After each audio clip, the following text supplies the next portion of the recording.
Друзья, приветствую вас на канале «Мы в Испании». С вами Дмитрий. Я захватил этот видеоблог.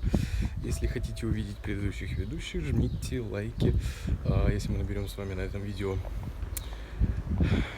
3 лайка, я отдам этот видеоблог обратно его хозяевам. Итак, сегодня самая интересная тема. Сегодня очень интересная тема.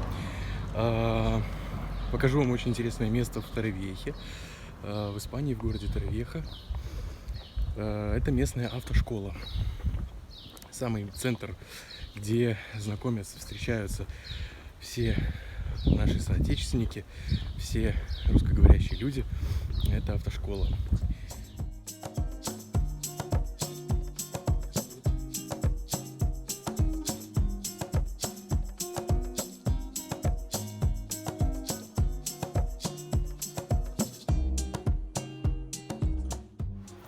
Итак, мы заходим в автошколу. Откроем дверку с собой. Здесь мы можем увидеть всех учеников. Вот класс. Я сижу вон там всегда. Так вот большие телевизоры здесь. Такая обстановка. Здравствуйте, буэнос диас. Здравствуйте.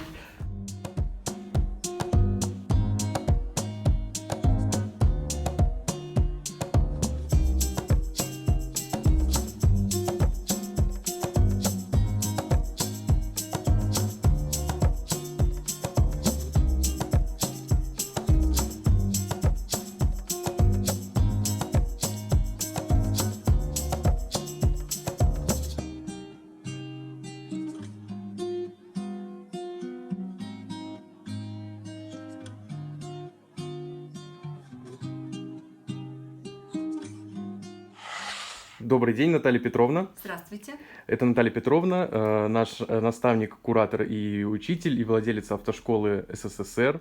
Наталья Петровна, скажите, пожалуйста, сколько уже существует автошкола и сколько было выпущено учеников за все время? Ну, автошкола это было как эксперимент. Мы ее открывали не с такой сильной целью, чтобы вот прям было основной нашей работой и бизнесом, но тем не менее произошло чудо. А оказалось, что в наших услугах оказалась большая потребность, особенно среди русского и бывшего Советского Союза населения. И, соответственно, мы открыли ее в 2014 году, но она набрала очень быстро обороты, популярности. Мы идем с 2014 года, прям с первого года, если обратить внимание и зайти на официальный сайт ДХТ, соответственно, вы увидите статистику. На протяжении всех этих лет самая высокая статистика по сдаче в провинции Аликанте. Поэтому мы выпустили огромное количество студентов, и большинство из них, 80%, это с первого раза сдана и теория, и вождение. Ну вот сейчас сказать точную цифру не могу, потому что меня Дмитрий словил просто вот в таком вопросе, который неожиданный, я не считала. Но это реально очень много, реально много. И даже то, что висит на доске почета, как мы называем это, там нету всех моих выпущников, потому что вы знаете, по закону какому? Именно по частному, да, частный, значит, я даже забыла, как это на русском говорится, частное, личное пространство, да, защита личных данных. По желанию клиентов иногда мы не вывешиваем всех фотографий с лицами, которые учились, ну, по разным причинам. Поэтому большое количество, очень большое. Наталья Петровна, скажите, пожалуйста, после получения резиденции какой дается срок на получение водительских прав? Ну, во-первых, когда вы получаете резиденцию, дается 6 месяцев. То есть на протяжении 6 месяцев, по идее, вы должны получить водительское удостоверение. Но не забывайте, есть один нюанс, который мы заработали тоже своим авторитетом. Когда ученику все-таки не получается по каким-то нюансам сдать экзамен на протяжении 6 месяцев, но обратился к нам и двигается со справкой, которая реально, она не юридически заверенная, но со справкой, что он обучается в автошколе СССР, и с контрактом, что он обучается в автошколе СССР, полиция с большим уважением к этому относится и, как правило, не штрафует.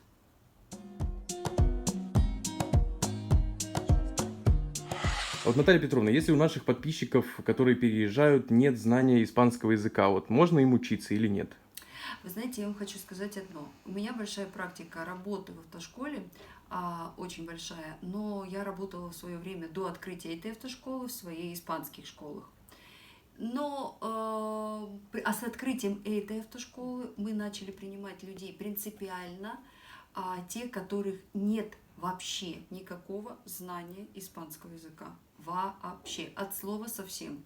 Соответственно, у нас есть разработанная программа, с которой мы начинаем по маленьким шажкам, маленькими шагами, увеличивая, наращивая знания и испанского языка, и всей терминологии, которая относится именно к автошколе, и к знаниям правил дорожного движения. Поэтому в нашей школе в основном учатся те люди, которые не имеют никакого знания.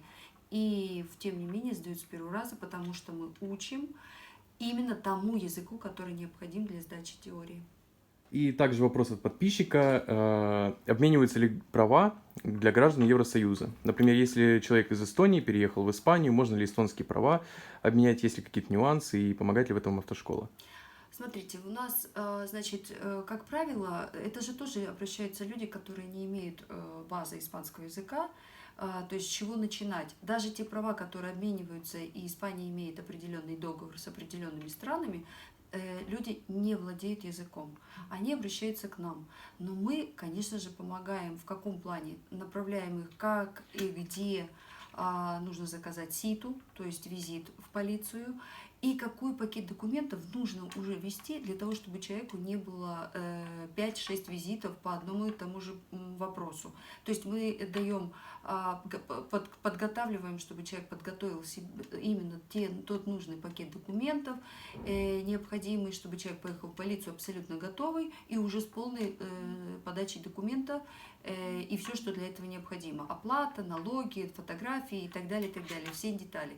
Поэтому мы тоже в этом случае помогаем, и если возникает, но не занимаемся конкретно только на этом. Но если человек совсем просит, что помогите еще и сопровождать, то, конечно, мы тоже это делаем.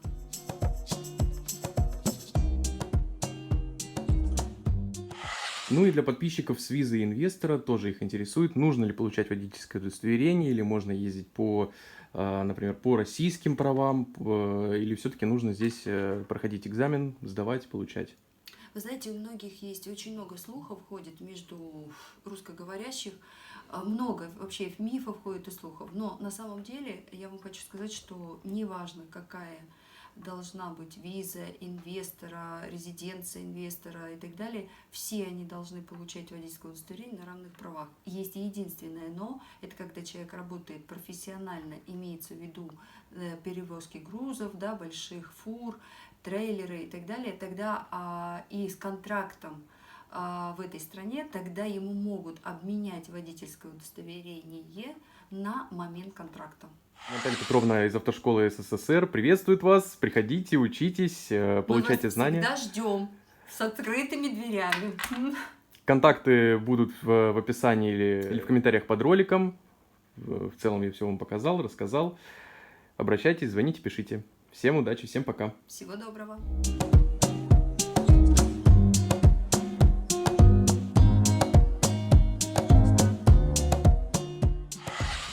Вот, друзья, мы и посетили автошколу СССР.